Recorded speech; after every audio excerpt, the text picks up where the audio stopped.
and gentlemen, I'm meadsy69. Welcome back to the channel. And finally, what we've been asking for, or what at least I've been asking for many years, is this tank right here to be buffed. Yes, we wanted it buffed. It's a very good tank.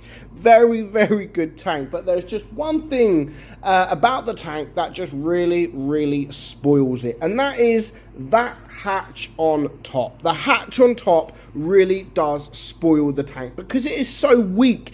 Anybody can penetrate you. Literally, you don't even need to switch to premium rounds.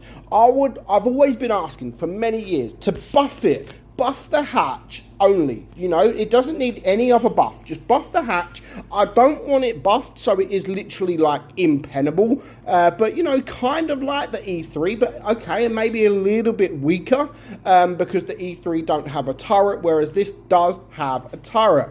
Wargaming have done what we've asked, so now because of this buff, this tank could be an absolutely brilliant heavy tank. Yes, a heavy tank. It is down as a tank destroyer, of course, but it is more of a heavy tank. So let's have a look at the tank, the stats, and with the tank in action. So 258 millimeters of standard turret armor, and you've got 254 on your hull. So decent armor all around. The turret is strong. There is some weak points, and of course the big hatch on top is a major weak point, but you know, take away the hatch, then it is an insane turret.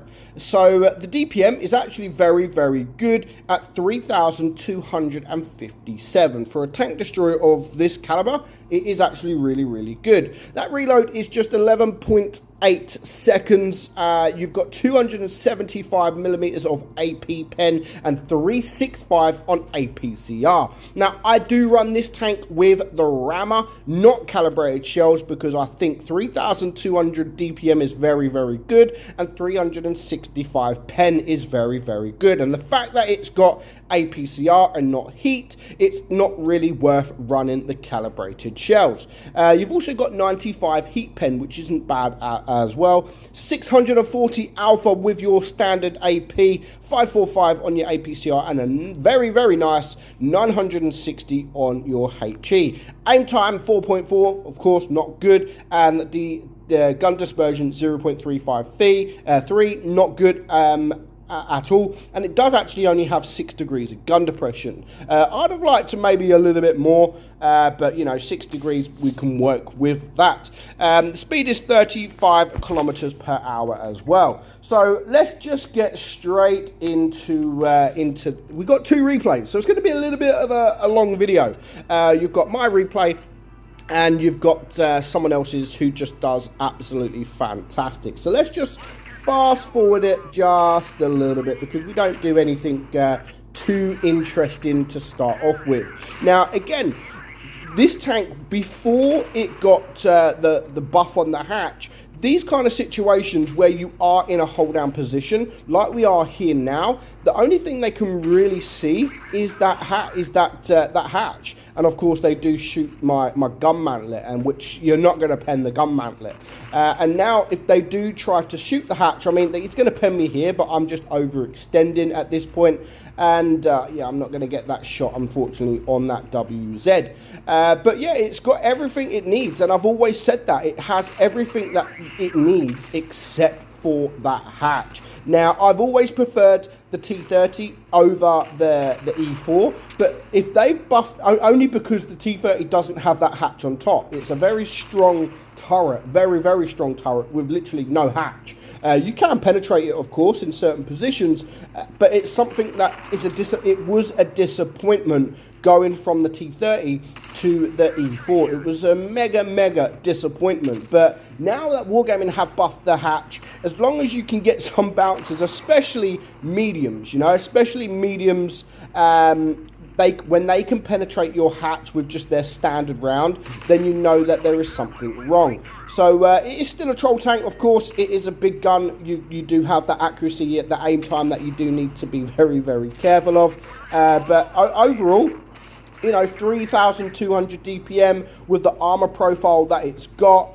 Yeah, and the alpha that it's got, the penetration that it's got, it is not a bad tank at all. So far we have bounced 660 damage, and we're going to bounce a little bit more. At the moment, it's a 2 versus 4. Me and this Minotauro versus 4 tanks. So here you can see we do get a bounce from that Death Star. 930 block damage from that Death Star. And even with somehow, I don't know what that grill was doing. I've got no idea what that grill was doing. He's got my rear. He could shoot HE at me and I would be gone, and it would be a completely different outcome to this game. So 1590 block damage. I now need to get close, and again he blocks. I managed to block my shot. Now I am going to play a little bit of a noob at the moment, so I do get a nice HE shot into the grill, and again I get another bounce. 900 damage.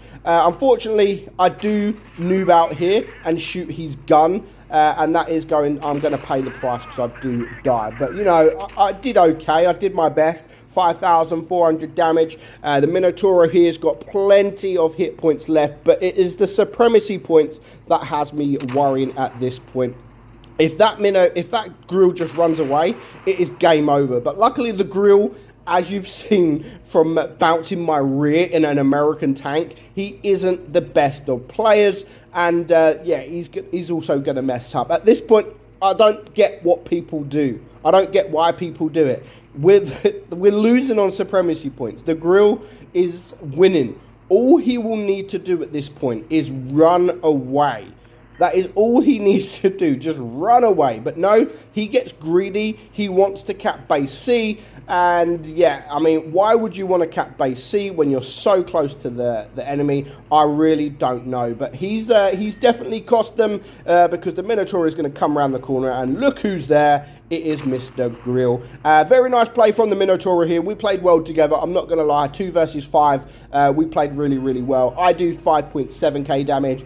And of course, he picks up, or 5.4k damage, sorry. And our Minotaur there picks up the victory for the team with 5.1k damage, 4 kills, and a very nice mastery badge for that guy. Well deserved. So yeah, I mean, we still do a bit of bounces as well. Like it's not that we just got the damage, we actually got bounces, and that is what this tank, unless you are sort of face hugging, you didn't used to be able to get the bounces that it could, because everybody used to just aim at that big hatch. Like that is the weak point, the hatch. Of course, it does have a weak lower plate as well, but the hatch stands out. The hatch stands out. Yes, they could aim at the lower plate, the lower front plate, but they tend not to. They tend just to go for the hatch because that is the easiest point to go for. Nowadays, people are going to have to actually aim at that hatch. They're going to have to actually, maybe in certain angles, switch to the APCR to get that hatch shot as well. And that is all I wanted. You know, I wasn't wanting to make it impenetrable so you can't penetrate that hatch as well. I just wanted to make it stronger so it just becomes a lot more troll. That is all I've asked for, and that is what Wargaming have now delivered on. They have made it troll. You can bounce, and it is now a force to be reckoned with, especially as it is down as a tank destroyer, but it is more of a heavy tank, and that is what we have wanted for this whole time, because it's always been a heavy tank. But if you play it like a heavy, then the heavy tanks will just destroy your hatch. You can't play it like a tank destroyer because you're not supposed to. I mean, look at the hatch on that E3. This guy, you can penetrate almost anything with your pen, but yet you cannot penetrate that E3 hatch. There's some certain positions or certain parts of the hatch that you can actually penetrate, but yeah, it is still a very, very strong hatch. So far, it's now a 2 versus 4 for now 2 versus 3. And again, he's getting his bounces. He's getting his bounces, and that is something that E4 is now capable of doing after all these years. How many years have I been asking for a freaking buff on the E4, you know, make it strong. Make it very, very strong, because the E3 is one of the strongest tank destroyers in the game. It is mega, mega, mega strong. And I just wanted the E4 to mirror that. I wanted that to be a very strong tank as well. So now they brought it down to a 2 versus 2.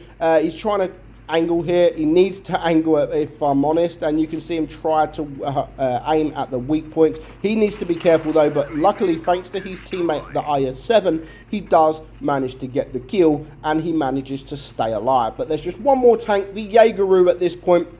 7,300 damage. It is a 2 versus 1. He is a one-shot though, so he does need to be very, very careful. And I like the fact that, you know, he's not rushing in. I don't know why the IS-7 is running away. He could actually fight this guy. You know, he could fight them. He's got hit points. He could go and take the attention of the Jaegeru, get around him so he turns around, and then the E4 will have his rib. So I've got no idea why this IS-7 is actually turning around. And you can see, let's just fast forward it even longer.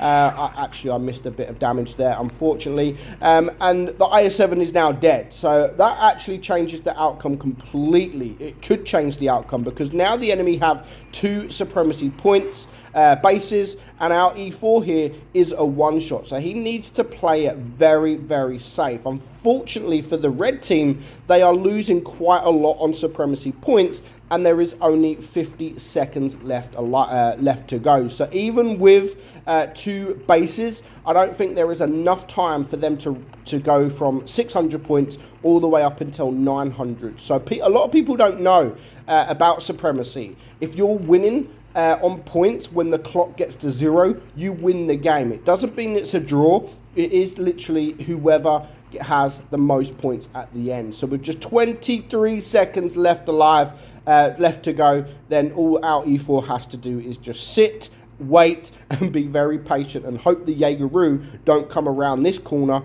right about now. And actually, the Jaegeru did the right thing to go for the base. He could have done that a lot sooner, so they stopped getting points. But with 3, 2, 1, and game over. So well played, and well played to our E4 here. Just over 8,000 damage, well-deserved mastery, and a well-deserved win. So that is the E4, guys. Finally, it has received a buff, and now it is an absolutely brilliant, or it could be an absolutely brilliant heavy tank. So I hope you enjoyed today's video. I'm meadsy69, and I will catch you all very soon. Bye-bye.